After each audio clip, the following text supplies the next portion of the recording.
What up? I love you guys. You are loved. I feel like I'm on repeat, but the truth never changes. And I hope we're starting to grasp it. This thing is not about duty. Our relationship with Yahweh is not about duty. It's about desire. And it's not about hope being deferred. So with COVID, a lot of people were running into issues with like work shutting down or being put on leave, and a lot of stuff was up in the air. But mortgage payments, there was nothing at the beginning. People were still wondering, how are we going to make our mortgage payments since we don't have work? Is the bank going to work with us? Are they going to do loan deferment, which means there's like a stopgap for when you stopped working, and they just tack those mortgage payments onto the end, essentially extending your loan. Other mortgage people decided to do something else, and I forget what it's called, but basically they paused your payments, but then once you got back to work, once you were unpaused, you owed all that immediately up front. It wasn't tacked onto the end. It was like, oh, you have 3 months of mortgage or 6 months of mortgage due immediately. And that's like, that's not a help. I'm just going to get slammed. So there was a lot of stuff up in the air, and basically there was a lot of people, I believe, that did lose their homes, and a lot of people worried and scared about losing their homes because there was no plan in place, and everything was pushed out, deferred. And the word says hope deferred makes your heart sick. And what a lot of stuff that we learned in the church age is very deferred. All the good stuff is tacked on to the end. Right now sucks, but later everything comes. Later freedom.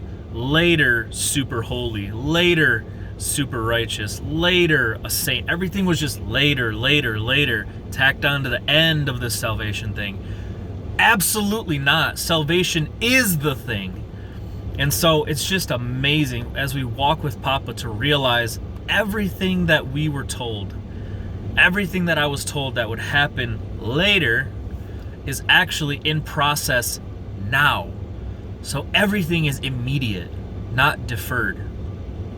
There's just so much to it. Oh, it's amazing. And this thing runs on desire, not duty. So we don't love God because we don't want to go to hell. And that seems to be a major push. Okay, well, we need to submit to this God thing because we don't want to go to this hell place that he's going to send us to because we ended up this way with no choice. The whole thing gets really confusing really fast if you start thinking about it. But it's not about duty. It's not about needing him. It's about wanting him because he first wanted us. He has put in so much because something about us is extremely valuable, extremely worth it. And so we're just starting to understand and get to tell people, hey, Yahweh, God actually likes you and he loves you. He's not just dutifully sacrificing his son to dutifully forgive your sins, to dutifully get you into heaven because he has to obey his word that he put in place. But if he had never said it, man, maybe he wouldn't really like you.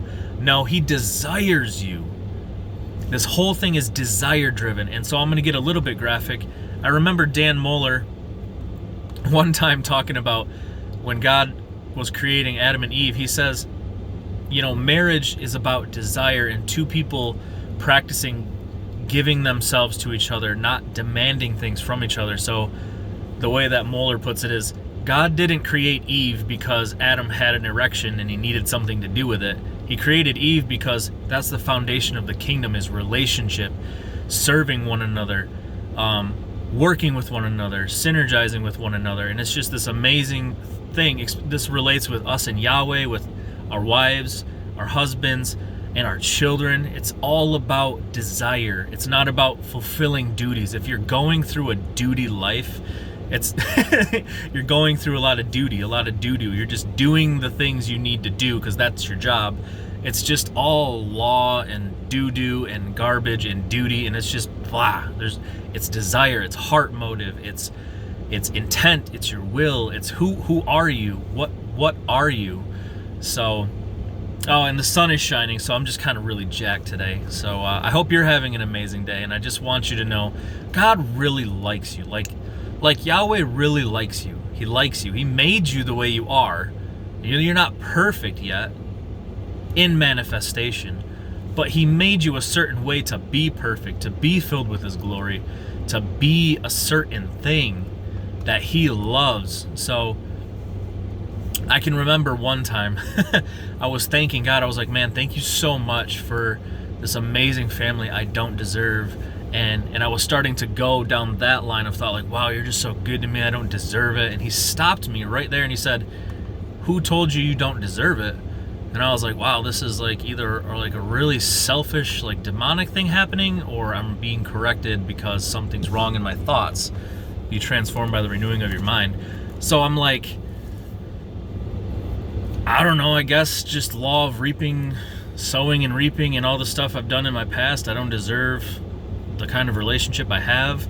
And he's like, you're judging yourself based on your from a fallen paradigm, basically. You know, you're judging yourself based on the life you've lived, not based on who I designed you to be. So everything you're getting is actually lining up with who you're supposed to be. Everything you've done, yeah, you wouldn't get this, but you have to see yourself from my perspective, not from your past. You can't view yourself through your past. Look, you have to look from Papa's perspective. You get what he says you deserve because he loves you, because he designed you to be a certain way. And when we don't live up to that, we punish ourselves. We get stuff that sticks to us and comes to us that he never desired. But to think that he looks at us the same way we look at us is completely wrong. It's completely misoriented. We have to see what he sees first. That's what matters. His opinion matters. So I want you to know he really likes you. He really loves you. And I hope you have an amazing day. Love you.